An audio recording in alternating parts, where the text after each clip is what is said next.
एक सबसे पहले स्पष्ट ये होना चाहिए कि निशिकांत दुबे जी तभी उठते हैं जब सरकार की इजाजत होती है, जब सरकार कहती है कि जाओ हाउस को डिसरप्ट करो।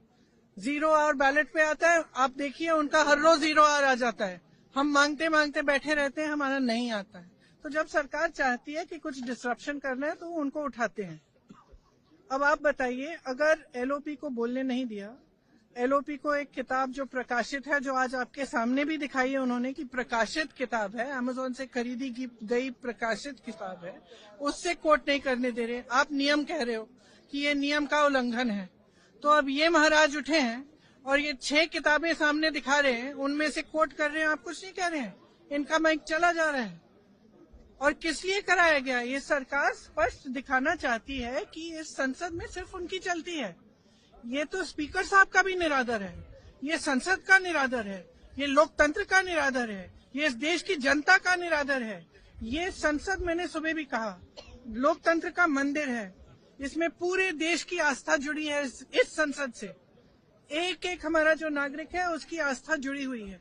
और आस्था किस चीज में है? लोकतंत्र में है, अपनी अभिव्यक्ति में, कि हर नागरिक की अभिव्यक्ति यहाँ पे होनी चाहिए। अब जो लीडर ऑफ ऑपोजिशन है वो खुद एक व्यक्ति नहीं है, वो एक प्रतिनिधि है पूरे विपक्ष का।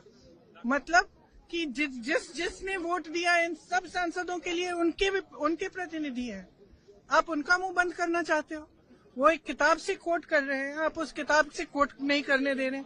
और कोई सरकार किसी को रोज रोज खड़ा कर देगी और वो तमाम फिजूल की बातें ऐसी, फिर वही नेहरू की बातें, फिर नेहरू। सनक है ये।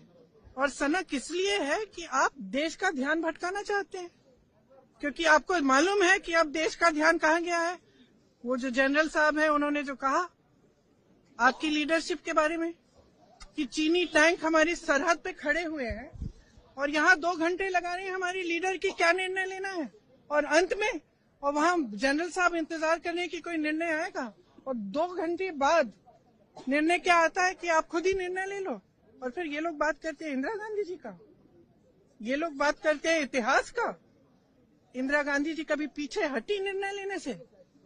कभी पीछे हटी? पाकिस्तान के 2 टुकड़े कैसे किए? अपने कमरे में दुबकते कि हम निर्णय नहीं लेंगे, आप ले लीजिए। ऐसे नहीं होती है लीडरशिप, नेतृत्व ऐसे नहीं होता है, देश ऐसे नहीं चलता है।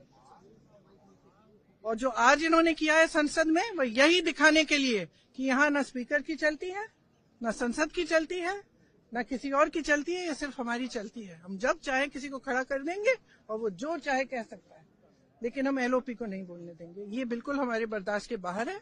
हम यहाँ इसलिए खड़े हैं क्योंकि हमें कीमती वोट दिया है हमारे नागरिकों ने, देशवासियों ने। हम समय व्यर्थ करने के लिए यहाँ नहीं आए हैं। हम यहाँ इसलिए खड़े हैं कि उनकी आवाज उठाएं, और हम उनकी आवाज उठाएंगे। और हमारे एलओपी को जब तक बोलने नहीं दिया जाएगा तब तक हम इनको भी नहीं बोलने देंगे। और ये कोई राजनीतिक खेल नहीं है, ये एक बहुत ही गंभीर मामला है। हर देश के नागरिक को समझना चाहिए। ये नहीं है कि हम यहाँ नौटंकी करने आए हैं, ये बहुत ही गंभीर मामला है। ये पहली बार इस देश के इतिहास में होगा कि एक सरकार खुद संसद को डिसरप्ट कर रही है, कि एक सरकार खुद चाहती है कि संसद न चले, क्योंकि उनके बारे में खुलासे हो रहे हैं, एप्स्टीन फाइल्स निकल रही हैं और ये सब मामले निकल रहे हैं। तो ये बहुत गलत बात है, गंभीर बात है, और हम खड़े रहेंगे।